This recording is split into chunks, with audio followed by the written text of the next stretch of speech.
Hi students, இந்த வீடியோவில் நம்ம பீரியாடிக் ட்ரெண்டின் அட்டாமிக் ரேடியஸ் பார்க்க போகிறோம். அதாவது அட்டாமிக் ரேடியஸ் வந்து பீரியட்ஸில் எப்படி வேரி ஆகுது, குரூப்பில் எப்படி வேரி ஆகுது அப்படின்னு சொல்லி. ஃபஸ்ட்டு பீரியட்ஸில் பார்ப்போம். Variation in periods. Atomic radius tends to decrease in A period. அப்படின்னா என்ன அர்த்தம்னா, when we move from left to right. பீரியட்னா என்னது, நமக்கு பீரியாடிக் டேபிளில் இந்த மாதிரி ஹரிசாண்டலாக இருக்கிறது தான் பீரியட்ஸ்னு சொல்லுவோம். பீரியட்ஸில் லெஃப்ட்லேருந்து ரைட்டுக்கு நம்ம மூவ் பண்ணும்போது இந்த balance electrons R added to the same shell. அப்படி தான் லெஃப்ட் ஒரு பீரியட்னு எடுத்துக்கிட்டோன்னா அந்த பீரியடில் ஒரே ஷெல்லில் உள்ள எலக்ட்ரான்ஸ் தான். அப்படி தானே ஃபில்லப், நீங்கள் நேற்று நான் எப்படி அது ஃபில்லப் ஆகுது அப்படிங்கிறத நான் சொல்லும்போது கவனிச்சிருந்தீங்கன்னா உங்களுக்கு இது நல்லா இந்த கான்செப்ட் புரியும். இது வந்து ரொம்ப ரொம்ப இம்பார்ட்டன்ட். காம்படிட்டிவ் எக்ஸாமில் கொஞ்சம் அதிகமாக கொஸ்டின்ஸ் கேட்குறது இந்த பீரியாடிக் ப்ராப்பர்ட்டிஸ் வச்சு, பீரியாடிக் வேரியேஷனை வச்சு கொஞ்சம் கொஸ்டின்ஸ் கேட்குறாங்க. அதனால் இதை கொஞ்சம் அண்டர்ஸ்டாண்ட் பண்ணிக்கணும். ஒரு பீரியடுன்னு எடுத்துக்கிட்டோன்னா அதில் எலக்ட்ரான்ஸ் என்ன செய்யும், ஒரே எனர்ஜி லெவலில் தான் என்ன செய்யும், போய் ஆடப் ஆகும். அந்த நம்ம பார்த்தோம் நேற்று NS1 ஆரம்பித்து NP6 முடியும் அப்படின்னு சொல்லி.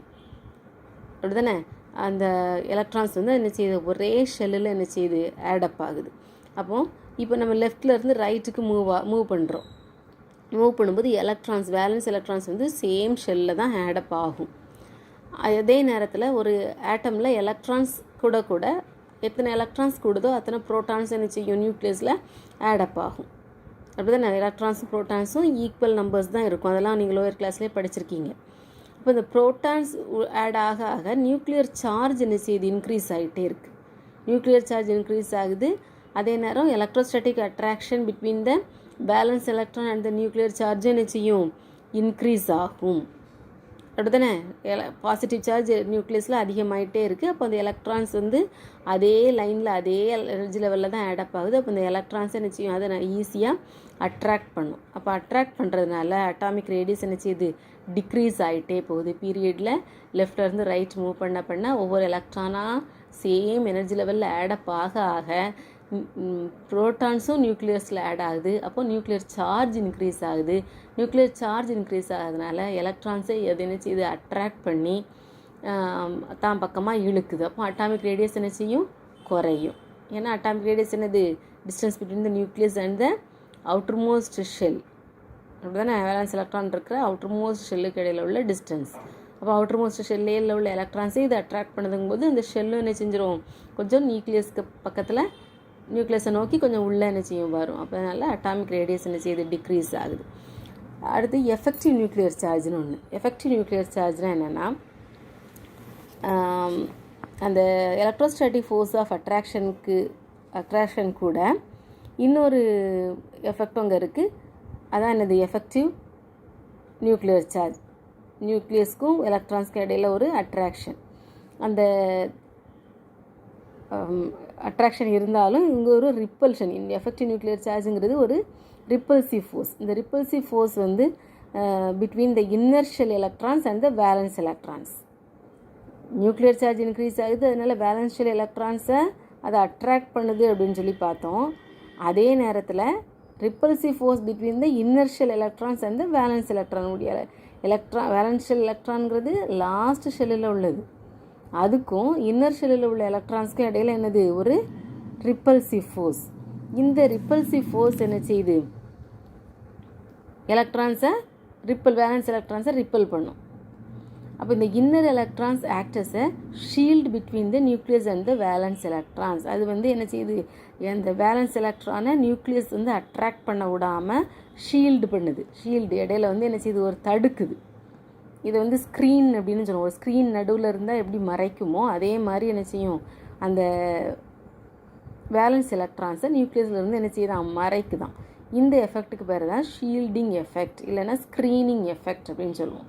சரியா, தமிழில் அழகாக கொடுத்துருப்பாங்க, திரை மறைப்பு விளைவு அப்படின்னு. ஒரு திரை போட்டு, ஒரு கர்டன் போட்டு எப்படி மறைச்சா, ஒரு ஸ்க்ரீன் போட்டு மறைச்சா எப்படி மறையுமோ அது மாதிரி என்ன செய்யுதான், அவுட்டர் எலக்ட்ரான்ஸை இன்னர் ஷெல் எலக்ட்ரான்ஸ் என்ன செய்யுதான், மறைக்குதான். சரியா, இப்போ நான் கிளாஸில் இருந்தேன்னா நான் அழகாக சொல்வேன், நான் என்கிட்ட இருந்து லாஸ்ட் பெஞ்சில் இருக்கிறவன் ஈஸியாக என்ன செஞ்சிடலாம், மறைஞ்சிடலாம். நடுவில் உள்ள ஸ்டூடெண்ட்ஸ்க்கு, எனக்கும் அவனுக்கும் நடுவில் உள்ள ஸ்டூடெண்ட்ஸ்க்கு பின்னாடி என்ன செய்யலாம், ஈஸியாக மறையலாம். அந்த மாதிரி வேலன்ஸ் ஷெல் எலக்ட்ரான்ஸ் என்ன செய்யும், வேலன்ஸ் ஷெல் எலக்ட்ரான்ஸை இன்னர் எலக்ட்ரான்ஸ் என்ன செய்யுது, மறைக்குது. the net charge experienced by the valence electrons in the outermost shell. ஏன் net chargeன்னு சொல்கிறோம்? நியூக்ளியஸ் என்ன செய்யுது, அதை அட்ராக்ட் பண்ணி இழுக்குது, நடுவில் உள்ள எலக்ட்ரான்ஸ் அதை ரிப்பல் பண்ணி வெளியே தள்ளுது. அப்போ ஒரு நெட் சார்ஜ் எங்கே செய்யுது, அந்த ரிப்பல்ஷனுக்கும் அட்ராக்ஷனுக்கு இடையில ஒரு நெட் சார்ஜ் அந்த வேலன்ஸ் எலக்ட்ரான்ஸ் வந்து எக்ஸ்பீரியன்ஸ் பண்ணுது. அந்த சார்ஜுக்கு பேர் தான் என்னது, எஃபெக்டிவ் நியூக்ளியர் சார்ஜ். சரியா, the net charge experienced by valence electrons in the outermost shell is called effective nuclear charge. இது வந்து ஒரு ஃபார்முலா கொடுத்துருக்காங்க, Z effective equal to Z minus S. Z effectiveங்கிறது effective nuclear charge, Z is the atomic number and S is the screening constant. அடுத்தது screening constant புதுசாக ஒன்று வந்திருக்கு. இதை எப்படி கால்குலேட் பண்ணலாம் அப்படின்னா ஸ்லேட்டர்ஸ் ரூல்.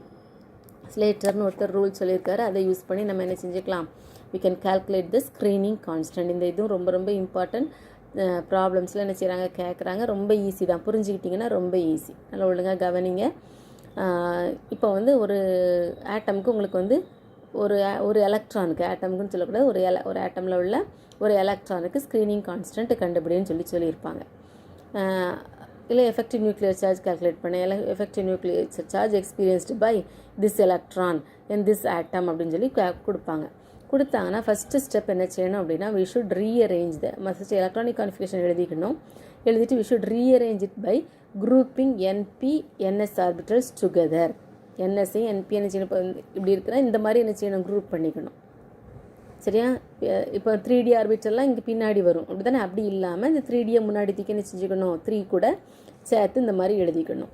எழுதிட்டு அடுத்து என்ன பண்ணணும்னா, எந்த குரூப்பில் நம்ம எலக்ட்ரான் இருக்குது, நம்ம எலக்ட்ரான்னா எந்த எலக்ட்ரானுக்கு எஃபெக்டிவ் நியூக்ளியர் சார்ஜ் கால்குலேட் பண்ண சொல்லியிருக்காங்களோ அந்த எலக்ட்ரான் எந்த குரூப்பில் இருக்குதுன்னு பார்க்கணும்.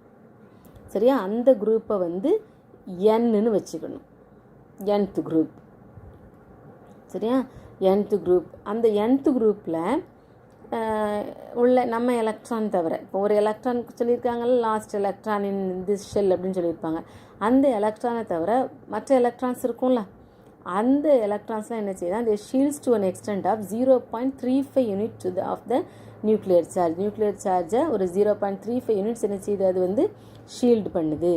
அதே இது அந்த nth குரூப் வந்து 1s ஆர்பிட்டலாக இருந்துன்னு வச்சுக்கோங்க, 1s எலக்ட்ரானாக இருந்தது அப்படின்னு சொன்னால் அதோடைய அந்த ஷீல்டோடைய வேல்யூ என்னது, 0.35க்கு பதிலாக 30ன்னு போடணும். தேர்ட் ஸ்டெப் என்ன பாருங்கள், shielding of inertial electrons. Inertial எலக்ட்ரான்ஸ்க்கு எவ்வளோ அது கான்ட்ரிபியூட் பண்ணுது அப்படின்னு பார்த்தோன்னா, n-1 குரூப், n-1 குரூப்புக்கு 0.85 யூனிட்ஸ். சரியா, அது மாதிரி n-2 n-3 அந்த மாதிரி இதை தவிர n-1 தவிர மீதி இருக்கிற அவ்வளோ எலக்ட்ரான்ஸ்க்கும் 1 unit for shield to an extent of 1 unit of the nuclear charge. சரியா, இப்போ ஒரு ப்ராப்ளம் இதை வச்சு நம்ம செஞ்சோன்னா உங்களுக்கு ஈஸியாக புரியும். அடுத்த ப்ராப்ளம் பார்ப்போம். அப்புறம் என்ன செய்யணும்னா, இது எல்லாத்தையும் என்ன செய்யணும், ஆட் பண்ணோன்னா will get the shielding effect or shielding constant or screening constant நமக்கு கிடைக்கும். இப்போ எக்ஸாம்பிள் பண்ணி பார்ப்போம். Calculate the effective nuclear charge on 4s electron and 5d electron in scandium. 4s எலக்ட்ரானுக்கு தனியாக கால்குலேட் பண்ணணும், 3d எலக்ட்ரானுக்கு தனியாக கால்குலேட் பண்ணணும். சரியா, இப்போ எலக்ட்ரானிக் கான்ஃபிகரேஷன் ஆஃப் ஸ்கேண்டியம் நம்ம ஃபஸ்ட்டு எழுதிக்கிடுவோம். 1s2 2s2 2p6 3s2 3p6 4s2 3d1ன்னு வரும். சரியா, இப்போ ஃபஸ்ட்டு நம்ம 4s எலக்ட்ரானுக்கு நம்ம ஸ்க்ரீனிங் கான்ஸ்டன்ட் என்ன செய்யும், எஃபெக்டிவ் நியூக்ளியர் சார்ஜ் கால்குலேட் பண்ணுவோம். இப்போ ஃபஸ்ட்டு ஸ்டெப் என்னது, குரூப்பிங்காக என்ன செய்யணும், பிரிச்சுக்கிடணும். பிரிச்சுக்கிட்டோமா, 1s அப்புறம் 2s 2p அப்புறம் 3s 3p 3d, பின்னாடி கிடந்த 3dயை 3 கூட கொண்டு வந்து என்ன செஞ்சுக்கிட்டோம், சேர்த்து எழுதிக்கிட்டோம். அடுத்தது 4s இருக்குது. இப்போ 4s எலக்ட்ரானுக்கு ஸ்க்ரீனிங் பாருங்கள், 4s தான் இப்போ 4s எலக்ட்ரான் அப்படிங்கும்போது இதுதான் nth ஷெல் அப்படிதானே, குரூப்பிங் பண்ணியிருக்கல, இது nth குரூப். nth குரூப்பில் கடைசியாக இருக்கிற ஒரு எலக்ட்ரானுக்கு நம்ம கால்குலேட் பண்ண போகிறோம். அப்போ அதுக்கு முன்னாடி உள்ள எலக்ட்ரானுக்கெல்லாம் n-1 n-2 n-3ன்னு போட்டிருக்கோம். இப்போ s2 அப்போ 2 எலக்ட்ரான்ஸ் இதில் இருக்குது. இதில் ஒரு எலக்ட்ரானுக்கு நம்ம ஸ்க்ரீனிங் எஃபெக்ட் இல்லை நான் என்னது எஃபெக்டிவ் நியூக்ளியர் சார்ஜ் பார்க்க போகிறோம். அப்போ மீதி ஒரு எலக்ட்ரான் இருக்குது. அப்போ nth குரூப்பில் ஒரு எலக்ட்ரான் இருக்குது. அதோடைய கான்ட்ரிபியூஷன் ஃபார் எஸ் வேல்யூ வந்து 0.35. சரியா, 1s எலக்ட்ரானுக்கு தான் 0.30. இது வந்து 4s எலக்ட்ரான், அதனால் 0.35 தான். இது ரெண்டையும் மல்டிப்ளை பண்ணி இங்கே எழுதிக்கிடுறோம். அடுத்தது n-1 ஷெல்லில் எத்தனை எலக்ட்ரான் இருக்குது? இது 3s2. என்ன 3sன்னு மட்டும் போட்டிருக்காங்கல்ல, இது 3s2. 3s2. இந்த 3s2 அப்போ எத்தனை எலக்ட்ரான் இருக்குது? 3s டோட்டலாக போட்டாங்க, சாரி 3s2ன்னு போடாமல் டோட்டலாக எத்தனை எலக்ட்ரான் 8ன்னு போட்டிருக்காங்க. 3s2 3p6, அதனால் டோட்டலாக 8. 3dயில் ஒரு எலக்ட்ரான், அப்போ டோட்டலாக 9 எலக்ட்ரான்ஸ் இருக்குது, அப்படி தானே? இப்போ n-1ல் 9 எலக்ட்ரான்ஸ் இருக்குது. அதோடைய கான்ட்ரிபியூஷன் 0.85 மல்டிப்ளை பண்ணால் 7.65 வருது. ரெண்டையும் மல்டிப்ளை பண்ணி 7.65 எழுதியிருக்கோம். அடுத்தது மீதி உள்ள எவ்வளோ இருக்குது? 8ம் 2ம் 10 எலக்ட்ரான்ஸ் இருக்குது. அதோடைய கான்ட்ரிபியூஷன் 1. அப்போ டோட்டலாக 10. இவ்வளோத்தையும் ஆட் பண்ணால் 18 வருதா? இதுதான் என்னது? S value, screening constant. இனிமேல் எஃபெக்டிவ் நியூக்ளியர் சார்ஜுக்கு என்ன formula? Z minus S. Z வந்து 21. Z என்னது? Atomic number of scandium is 21 minus 18 போட்டோம்னா Z எஃபெக்டிவ் ஈக்குவல் டு 3ன்னு நமக்கு என்ன செய்யும்? கிடைக்கும்.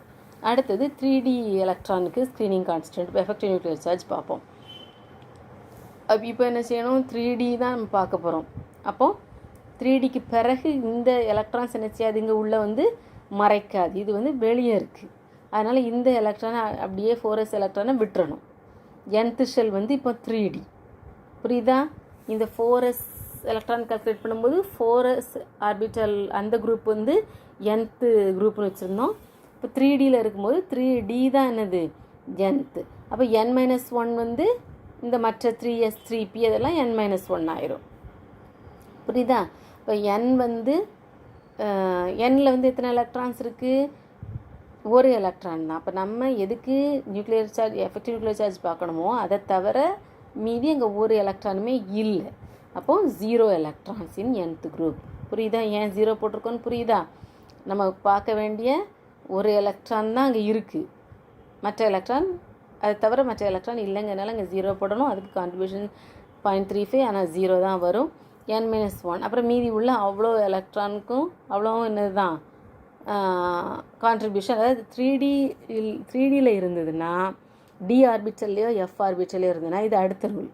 எஃப் ஆர்பிட்டலில் இல்லை டி ஆர்பிட்டலில் உள்ள எலக்ட்ரானுக்கு நம்ம ஸ்க்ரீனிங் எஃபெக்ட் கால்குலேட் பண்ணோம்னா அந்த ஷெல்லை தவிர மீதி அவ்வளோ எலக்ட்ரான்ஸும் நம்ம குரூப்பிங் பண்ணியிருக்கோம்ல, அந்த குரூப்பை தவிர மீதி உள்ள அவ்வளோ எலக்ட்ரான்ஸ்க்கும் கான்ட்ரிபியூஷன் வந்து 1. இப்போ மீதி 18 எலக்ட்ரான்ஸ் இருக்குது, 1 கான்ட்ரிபியூஷன், அப்போ 18. Z வேல்யூ எஸ் வேல்யூ வந்து அப்போ ஸ்க்ரீனிங் கான்ஸ்டன்ட் வந்து 18. Z எஃபெக்டிவ் என்ன வரும்? Z மைனஸ் எஸ், அப்போ 21 மைனஸ் 18, எஃபெக்டிவ் நியூக்ளியர் சார்ஜஸ் 3. புரியுதா? டி ஆர்பிட்டலில் உள்ள எலக்ட்ரானுக்கும் எஃபெக்டிவ் நியூக்ளியர் சார்ஜ் 3 தான், 4sக்கும் எஃபெக்டிவ் நியூக்ளியர் சார்ஜ் 3 தான் வருது. எல்லா கேஸ்லையும் இதே மாதிரி சேமாக வராது. நம்ம என்ன செய்யணும்? கரெக்டாக என்ன செய்யணும்? கால்குலேட் பண்ணிக்கணும், புரியுதா? இது வந்து என்னது? ஸ்க்ரீனிங் கான்ஸ்டன்ட் கால்குலேட் பண்ணுறது. அதை வச்சு எஃபெக்டிவ் நியூக்ளியர் சார்ஜ் எப்படி கால்குலேட் பண்ணுறதுன்னு பார்த்தோம். இது மாதிரி எந்த எலமெண்ட் கொடுத்தாலும், எந்த எலமெண்ட்டில் எந்த எலக்ட்ரான் கொடுத்தாலும் நமக்கு என்ன செய்யணும்? கால்குலேட் பண்ண தெரியணும். தேங்க்யூம்மா.